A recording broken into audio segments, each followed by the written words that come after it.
What's up and welcome to the channel. My name is Headshot and thank you guys for joining us. Today we're going to talk about the top 5 guns that you will actually conceal carry. Now, if you're watching this video, chances are you're getting your permit, you're thinking about getting your permit, or you already have your permit and you're looking for something that you will actually carry on a day-to-day basis. Whether people like to admit it or not, comfort is one of the biggest reasons people either carry or won't carry that specific firearm, and that's what we're here to talk about today. So I'm going to tell you my top 5. These guns are they have been reliable for me. Generally speaking, they are pretty reliable. One of them has had mixed reviews, but just keep in mind, with any gun that you're considering carrying, you want to make sure that you have that gun. You're tested it with your carry ammo, you've shot a bunch of rounds through it, and you make sure that it is good to go for you, because man-made objects, they fail, and that's just the way it is. But generally speaking, these guns are reliable, and they have been for a lot of people. Now, the things that really led me to these decisions, besides the reliability, which is most important, are comfort, carrying inside the waistband. How does that gun feel on me every single day? Mrs. Headshot's input was put into this video as well, even though she's not talking. Trust me, she let me know her opinions on this as well. These are guns that she's carrying and I'm carrying on a daily basis. So comfort, reliability, those are going to be the 2 biggest factors. Now, this doesn't mean that these guns are the best guns for concealed carry. These guns are the guns that you will most likely carry if you were to buy one of these, or if you have one of these. Now, 2 really important points before we even start is good gun belt and a good holster. If you're carrying inside the waistband, these are going to be crucial points. I don't care how small, how light the gun is. If you don't have a good holster and you don't have a good gun belt, it's going to make things a lot more uncomfortable for you. I will leave links down below, and we have plenty of testimonials from a lot of you guys that have bought these specific products, and plenty of people can tell you how great they are and how much of a difference they make in concealed carry. Alright, so number 5 on the list, keep in mind these are in no particular order, but number 5, to start it off, the Walther PPS M2. This has been a gun that's been in our collection for a while. Single stack. You're going to get 2 magazines, one 6-round flat base plate, the other one's an extended 7-round magazine. One of the great things about this gun is it actually has a really good trigger. Keep in mind, the review, we go much more in depth on these guns, so if you want to watch those reviews, please, I will leave them down below so you guys can watch them. But you pull the trigger here. It's got a great trigger on it. Not as quite as light as the PPQ. Of course, that's probably not something you'd want in a gun like this, but great trigger nonetheless. Front and rear slide serrations. And another nice thing about this gun is it actually has real sights on it. So a lot of these smaller guns, you'll find that they don't have good sights on them. They're made for up close and dirty, but this one actually has a good set of sights. Very thin profile, size, weight, everything lends itself to being very, very comfortable to carry. The grip texturing is PPQ-ish for sure. Not too aggressive, but aggressive enough to keep the gun locked into your hand. This is one of those guns that whenever you shoot it, you're going to be like, man, this is like a bigger gun. I can't believe this thing is a single stack. As you run out of rounds very quickly with this gun, you will soon realize that it is a single stack. Unfortunately, that is the give and take that you're going to run into with these smaller guns. Round capacity, it just is not going to be as high, obviously, as some of the other ones. All right, the next one here, you guys are actually getting 2 for 1. Pretty good deal. The first one is going to be the Glock 42. This is Mrs. Headshot's concealed carry. This is an awesome gun for ladies. You wear form-fitting clothing, much tighter than men, and you need something really concealable, but something that you want to be able to shoot and have a decent experience with at the range. This might be your ticket. All right, it comes with 2 magazines, both 6-round magazines. It comes with the standard Glock sights there from the factory, so if that's something you're used to, that might actually do you really well. And plus, you have a ton of sight options for Glocks. Anything Glock, you can get pretty much anything for it. Very thin profile, definitely less than an inch in thickness. I think it's around 0.86, and very light, very short overall profile. If you've shot a Glock or anything similar, you will notice that the the biggest difference with this gun is the trigger. Let me show you that here really quick. You have the safety dingus, okay? No external safety on this gun, like the PPS. Pull the trigger, it's a little bit heavier than like a 26 or a 19 or whatever, but it still has a decent trigger on it. And then the other one that I'm gonna show you is the Glock 43. This is the 9mm version.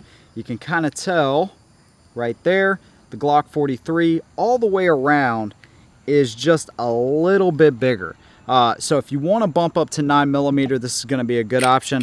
Again, it comes with 2 6-round magazines, plenty of extensions and things like that you can look up.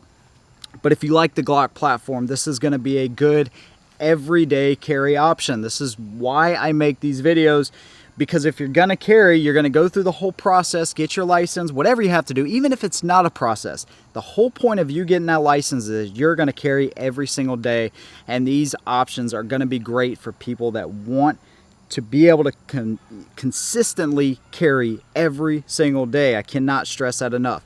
Glock sights, very thin profile, just a little bit wider than the 42, as you can tell there. But if you want to bump it up to 9mm and you like Glock, this might be a good option for you. All right, going to our third option. This is going to be the longest standing concealed carry single stack that we've had in our collection. If you've watched the channel for any length of time, you may have already guessed what this gun is. It is the M&P Shield. All right, in a Tulster holster, of course. These things are just awesome to have. All right, not only are these things great, and one thing we haven't really talked about, price-wise, let me go over that really quickly. PPS, you're going to be around 350 bucks. The Glocks, you're going to be, you know, anywhere from 350 to 400. Just depends on where you shop. I mean, you can find Glocks still for 425, 450. The Shield consistently is around 300 to 325 bucks. You get such a banging value, pun intended, with the M&P series. But let me go over some of the basics here really quick. You get a 7-round flat base plate. You get an 8-round extended hinge trigger design. You have the option on this one to go with or without the manual safety. So if you want to go with that, if that makes you more comfortable, make sure you train with it, obviously, but you do have that option on this gun.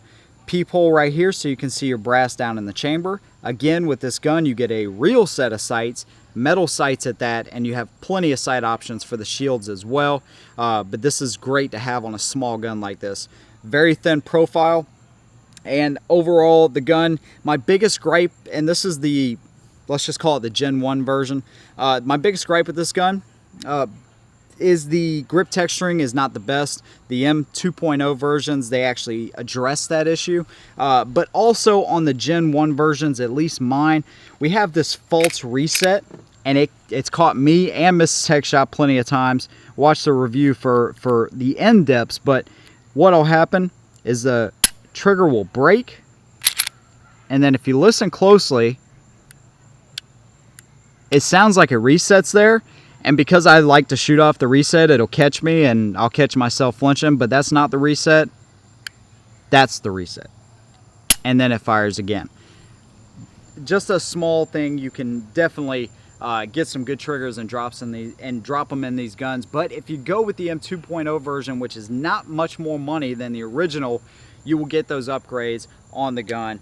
The Shield, I gotta have one in the collection. Just an awesome everyday carry type of gun. Get yourself a good holster and a gun belt, and the Shield, for your value, for your money, they are really, really hard to beat. Now for the most expensive and probably most controversial gun on this list, I'm putting it on there anyways. I have to, because the gun has been perfect for me, even though some people have had some issues, and I cannot discount that. But I've had great luck with this thing.